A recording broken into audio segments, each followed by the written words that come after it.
Hey everyone, this is Matt Ahlmann with Social Networks, and in this video I just wanted to go over a couple of simple things when it comes to video. Been getting a lot of questions about what products do I use when I create a video, and then how do I stay on point and make sure that I have a clear and concise message. Number one, I'm not going to go into super detail on products. I can write about that in this blog, so make sure you read that.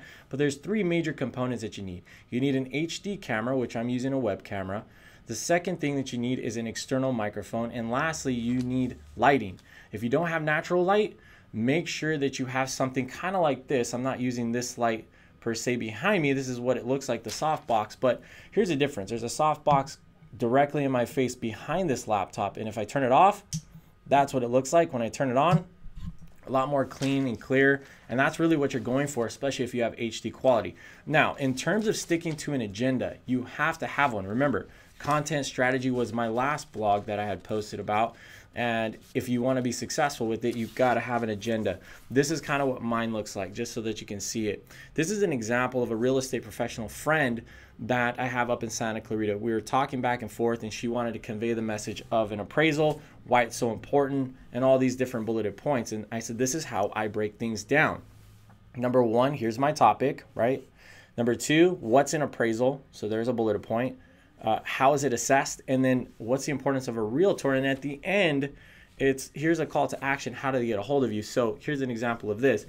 What is an appraisal? When you're conveying that message, make sure they understand what goes into the value, such as upgrades, additions, or obviously the obvious comparables around the local area and how the market works with that. How's it assessed? Give them realistic expectations. If they put in an $80,000 swimming pool, that doesn't mean that that's what they're going to get for it or more when they turn around and sell it.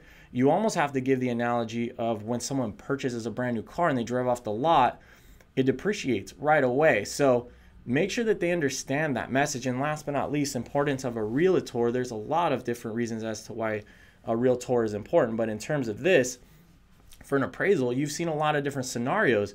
So maybe the homeowner goes and when they want to sell the home, they're putting money into the lawn or even just painting the house, but those aren't really the things that are going to ultimately drive value. Yes, it's going to be appealing to the new potential home buyer, but not necessarily bring the value where they could have put that money somewhere else to raise the value. So just make sure that you're clear on those points. And if you have an agenda and you know your stuff, which you do, just share the knowledge. Last but not least, stay away from lingo such as like HOA, Homeowners Association. Explain that. That's not the normal everyday terminology that a consumer is going to use. Yeah, some people know about it. I'm not even going to say they're more educated, just, you know, maybe they have learned about it or someone has actually told them about it. And you just got to make sure that they get that. Or is your home underwater? People are thinking, is it underwater? What are you talking about? The skies are clear, it's sunny outside, and they think you're kind of messing with them. We got to make sure that we're not using lingo that we use every day to offend other people, because it makes them kind of feel dumb, and that's not how we should make them feel. So hopefully this information helped you. You can respond, give me your insight, give me your feedback, whether good or bad. You can email me direct, matt@socialnetworksinc.com, or post directly on my blog, and I look forward to seeing you on the next one. Have a good day.